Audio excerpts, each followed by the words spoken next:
어제 소비자 물가지수에 이어서 미국의 지난 8월 생산자 물가지수도 발표가 되었습니다.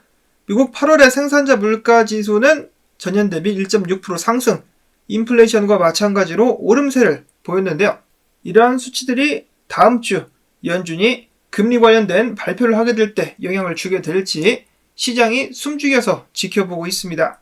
연준이 추가적인 금리 인상을 할 수 있다, 없다 등을 두고 말들이 많이 나오고 있는데요. 인플레이션 결과가 발표될 때마다 시장이 반응하는 것처럼 함부로 예상할 수는 없고 지켜보는 수밖에는 없겠습니다. 그리고 올리고 내리고를 맞춰도 시장이 여기에 어떻게 반응할지도 또 다른 문제죠. 그렇기 때문에 뚜껑을 까봐야 알 수가 있다는 것인데 이럴 때일수록 큰 그림에 집중을 하면서 투자를 이어나갈 수 있어야겠습니다. 자, 오늘 미국 달러 같은 경우는 강세를 보이고 있습니다. 105.33포인트를 기록하고 있는 가운데 달러가 강세를 보임에도 불구하고 미국 증시 전체적으로 소폭 상승. 비트코인 같은 경우는 어제 분석가들이 예측을 했었던 대로 약간의 반등을 계속해서 이어가고 있습니다.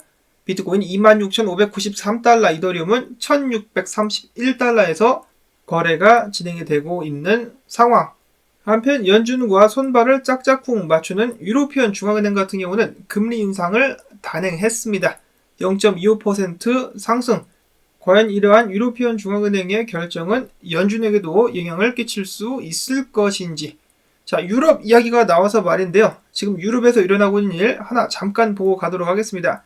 바로 불법 이민자들에 관한 것인데요. 이탈리아에는 람페두사라는 굉장히 작은 섬이 하나가 있습니다. 해당 섬에 거주하는 전체 인구 숫자는 6,000명 정도가 된다고 하는데요. 어제 이곳에 갑자기 8,000명이나 되는 아프리카 사람들이 들이닥쳤습니다. 보트를 타고 상륙을 했다고 하는데요. 전체 인구가 6,000명인데 8,000명이 들이닥친 것이죠. 그리고 그들은 해당 섬에 음식과 잠자리를 계속해서 요구하고 있다고 하는데 섬 사람들은 무섭기도 하고 엄청난 곤욕을 치르고 있다는 소식입니다. 자, 유럽 같은 경우는 이 불법 이민자들 문제를 해결하지 않으면 사회적인 혼란이 더욱더 가중되게 될 것입니다. 독일을 시작으로 해가지고 유럽 국가들의 경제들도 계속해서 무너져가고 있는 가운데 앞으로 어떤 일들이 발생을 하게 될 것인가. 자, 그 외에 특이한 비트코인 소식은 없기 때문에 바로 분석 및 동향으로 넘어갑니다. 비트코인 가격이 꿋꿋하게 잘 버텨주고 있는 가운데 숏에 돈이 또 그렇게 많이 몰리고 있다고 하네요. 그러면은 이 숏 포지션 한 번 더 쭉 짜내면서 비트코인 가격이 좀 더 상승하게 될 수 있지 않을까라는 그런 예측이 나오고 있는데요. 뿐만 아니라 현물 쪽에서 매수도 받쳐주고 있는 상황이라고 합니다. 주말 동안에 좀 좋은 모습 기대를 해볼 수가 있을 것인지. 다만 로만 분석가 같은 경우는 남들이 다 하락한다라고 했을 때 반등을 예측을 하고 있었는데요. 다만 어제부터 나온 이번 상승 같은 경우는 크게 기대할 상승이 못 된다라고 이야기를 하면서 일단 거래량이 굉장히 적으며 저항에 부딪혀 있기 때문에 롱을 치고 있는 사람이라면 지금 수익 실현을 하는 것이 나쁘지 않은 선택일 것이다 라고 이야기를 했습니다. 본인은 개인적으로 비트코인이 계속해서 상승할 것 같지만은 상승하기 전에 가격이 다시 한번 이 지지 구간대까지 내려오게 될 것 같다라고 이야기를 했습니다. 이어서는 크립토 블렛 분석가의 분석인데요. 그가 9월 4일 내놓은 분석입니다. 예측이라고 해야 되겠죠. 이런 식으로 비트코인이 가게 될 것이다 라고 예측을 했었는데 지금 그대로 흘러가고 있다. 이렇게 해가지고 그대로 흘러가고 있죠. 어디까지 가느냐? 이 자리 일단 27,150에서 27,950 위, 그러니까 28,000달러 정도까지 되겠네요. 이 정도까지 상승할 수 있을 것이라고 보고 있었습니다. 주말 동안에 비트코인 상승 기대를 해봐도 될지, 그리고 알트코인도 좀 같이 올라가주면 좋겠다라는 바람을 가져보는데요. 자, 이 알트코인에 대한 투자 당분간은 전망이 어두울 것이다 라고 꾀꾀 오리 선생 도널트 분석가는 밝혔습니다. 여러분들도 그의 의견을 한번 들어보시고 이제 맞는 말인지 한번 판단을 해보실 수 있기를 바랍니다. 자, 돈 알트 이렇게 이야기를 하고 있는데 나는 최근에 많은 투자자들이 알트코인에 대해서 관심을 갖는 것을 이해를 전혀 못하겠다. 지금 보면은 확실한 현물 ETF 나오는 거 뭐야? 비트코인이잖아. 비트코인 현물 ETF가 출시가 될 것으로 기대를 해볼 수가 있겠는데 알트코인 ETF는 없는데 일반 투자자들은 지금 현재 시장에서 거의 씨가 마른 상황 속에서 벤처 캐피탈들은 위기에 놓였다. 나는 이런 상황에서 알트코인에 투자를 하지 않을 것이다.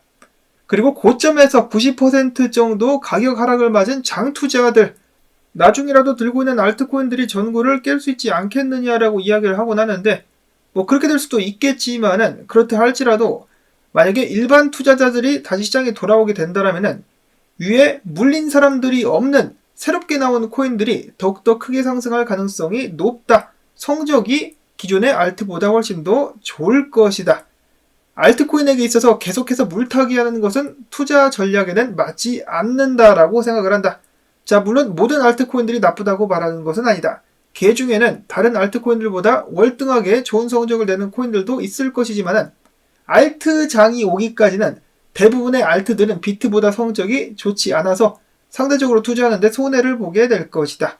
그리고 나중에 알트 시즌이 온다라고 했을 때도 기존의 투자자들보다 오히려 시장에 대해 잘 모르는 사람들이 들어와가지고 새롭게 나온 코인을 사게 되면서 오래된 투자자들보다 더욱더 많은 수익을 내게 될 수 있을 것이다라고 이야기를 한 것인데요.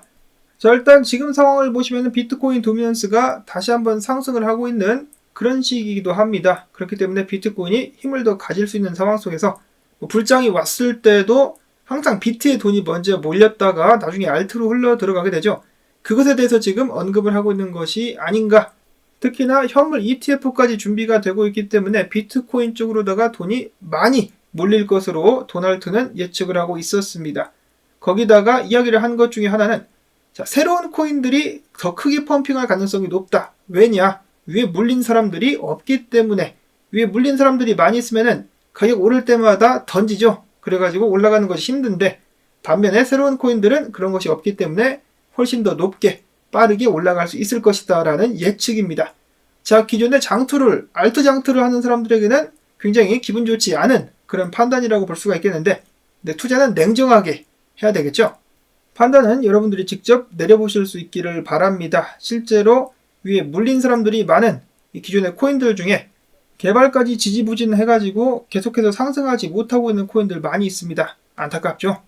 반면에 망해버린 코인 루나라든지 지금 곤란을 겪고 있는 솔라나 같은 경우 아무런 문제가 부각이 되지 않았었을 때 작년 불장 때 100배 이상 튀었었던 새로운 코인들이었었기 때문에 이러한 코인들을 다음 불장 때까지 찾기 위해서 노력을 하는 것이 중요하겠다라는 말씀을 한번 드려봅니다. 자, 그 다음으로 이더리움 관련된 소식, 이더리움의 고유 주소 활동 숫자가 급증했다. 거래량도 급상승하면서 사상 두 번째로 많은 거래량 수를 기록했다라고 하는데요. 센티멘트는 이처럼 네트워크 활동이 급증한 것은 가격 반등의 신호일 수 있다라고 예상을 했습니다. 1630달러대까지 올라온 이더리움. 자, 근데 비트코인이 받쳐줘야 되겠죠. 비탈릭 같은 경우는 최근에 이렇게 자신의 야망을 이야기하기도 했었는데 그는 최근에 퍼미션레스 크립토 컨퍼런스에 참여를 한 다음에 이렇게 이야기를 했습니다. 이더리움은 장기적으로다가 독립된 오픈테크 스택을 만드는 것을 구상하고 있다. 중국의 위챗이나 알리페이, 중앙은행들의 디지털 화폐들처럼 중앙화된 시스템으로 가지 않고도 구글 혹은 X, 트위터 등 기업들과 경쟁할 수 있는 그런 것이 될 것. 즉 이더리움이 장기적으로 구글과 경쟁하게 될 것이다 라고 이야기를 한 것인데요. 그러면 좀 물량 좀 그만 던져 임마. 계속되는 알트코인 소식들 시바이노, 시바리움과 함께 기대를 많이 모았었으나 가격 상승 면에서는 그다지 두각을 나타내지 못한 상황에서 거래량까지 떨어지고 있어가지고 관심이 식고 있는 것이 아니겠느냐라는 평가가 나오고 있습니다. 자, 그렇지만은 끝날 때까지 끝난 것이 아니다. 최근 몇 가지 중요 개발사항이 공개가 됐는데 반전을 한번 노려볼 수도 있지 않겠느냐라는 희망적인 분석이 있었고요. 반면에 헤데라 해시그래프는 스테이블코인 스튜디오를 출시하게 되면서 6% 이상 상승하는 기염을 토하기도 했었습니다. 이에서는 알트코인들에게 있어서 중요한 것 무엇들이 있겠습니까? 유틸리티라든지 그리고 개발이 굉장히 중요하다고 볼 수가 있겠는데 자, 깃허브에서 개발이 활발한 코인들의 순위를 모아봤다고 하는데요. 자, 구체적으로 보면 개발 활동 상위 10개 중에 7개가 시가총액 32위에 포함되어 있다고 하는데 즉 투자자들도 그렇고 개발이 활발한 코인에 투자를 하는 경향이 있다라고 이야기를 하고 있는 것이죠. 1위는 포카닷, 2위는 꾸사마, 3위는 깔다노, 4위는 체인링크, 5위는 헤다라 해시그래프 등등이 차지를 하고 있었습니다.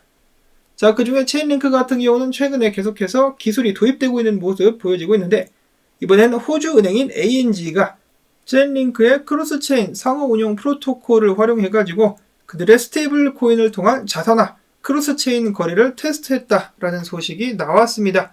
자, 체인링크 같은 경우도 사람들이 기대를 하고 있긴 하지만은 가격 상승이 더딘데, 과연 앞에서 도널드가 말한 예외적인 알트가 될 수 있을 것인가, 아니면은 이대로 천천히 가격이 계속해서 묻히게 될 것인가. 자, 이러한 상황 속에서 할인된 가격, 최근에 알트코인들 가격이 떨어지자 고래들이 다음 3개의 알트코인들을 축적하게 됐었다라고 하는데, 그 명단은 매틱, 라이트코인, 원숭이 코인, 에입이라고 합니다. 최근 보시면 9월 10일 정도 해가지고 고래들이 매틱을 1700만 개 샀었고요.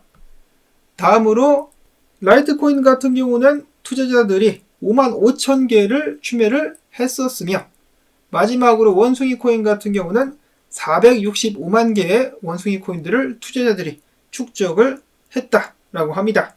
자, 과연 3개의 코인들에서 좀 괜찮은 반등이 나올 수 있을 것인지, 아니면 중장기적으로 들고 가려고 매입을 한 것일 수도 있겠습니다.